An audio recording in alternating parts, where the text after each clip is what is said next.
오늘 새벽 1시 반쯤 이재명 대통령이 SNS에 올린 글입니다. 자신을 향해 분당 아파트를 팔고 주식을 사라는 야당의 비난을 담은 기사를 공유한 이 대통령은 장동혁 대표가 청와대에 오시면 조용히 여쭤보고 싶었던 게 있었는데 이번 기회에 여쭙겠다며 금융, 세제 등 특혜를 유지해야 한다고 보느냐고 적었습니다. 야당인 국민의힘을 중심으로 최근 부동산 정책 방향에 대한 비판이 거세지자 직접 야당 대표를 거론하며 다주택자 규제의 정당성을 강조하고 나선 겁니다.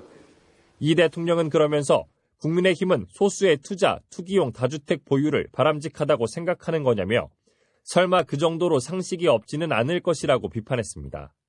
이어 집은 투자 수단일 수도 있지만 기본적으로 주거 수단이라며 다주택자에게 부여한 부당한 특혜는 회수돼야 하고 다주택 보유로 만들어진 사회 문제에 대해 일정 정도의 책임과 부담을 지우는 게 공정하다고 강조했습니다.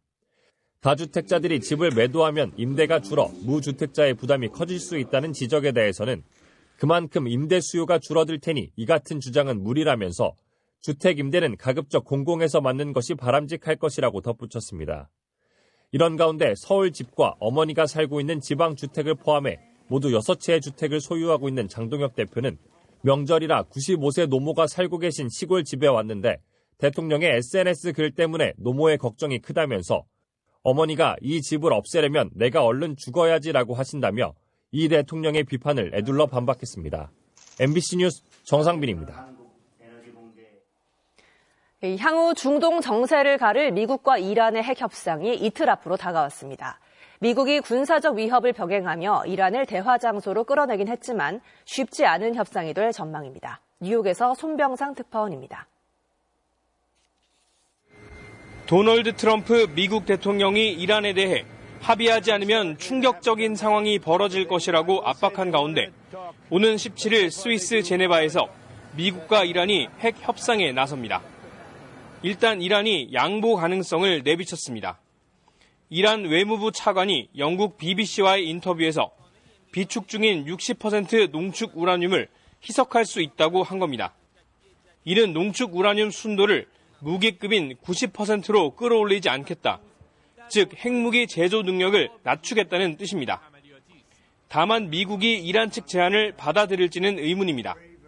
우선 트럼프 대통령이 베냐민 네타냐후 이스라엘 총리를 만난 자리에서 말한 강경 발언이 알려졌습니다.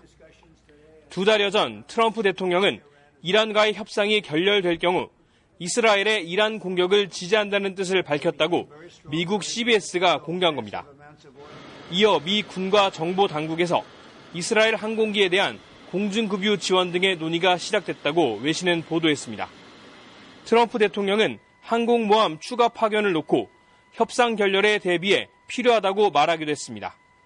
I think they'll be successful, and if they're not, it's going to be a bad day for Iran. Very bad. 또 네타냐후 총리는 핵 협상에 탄도미사일까지 포함해야 한다는 등 추가 조건을 요구하고 있어 협상 타결에 또 다른 난관이 되고 있습니다.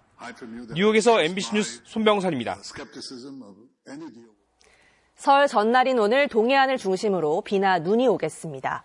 강원 동해안 산지의 예상 적설량은 3에서 8cm, 많은 곳은 10cm 이상이며 비로 내릴 경우 예상 강수량은 5에서 15mm입니다. 남부지방과 제주도는 대체로 흐리고 그 밖의 전국은 대체로 맑겠습니다. 낮 기온은 서울 7도, 대전 8도, 부산 13도 등 전국이 4에서 13도로 평년과 비슷하거나 조금 높겠습니다. MBC 뉴스 마칩니다. 시청해주신 여러분 고맙습니다.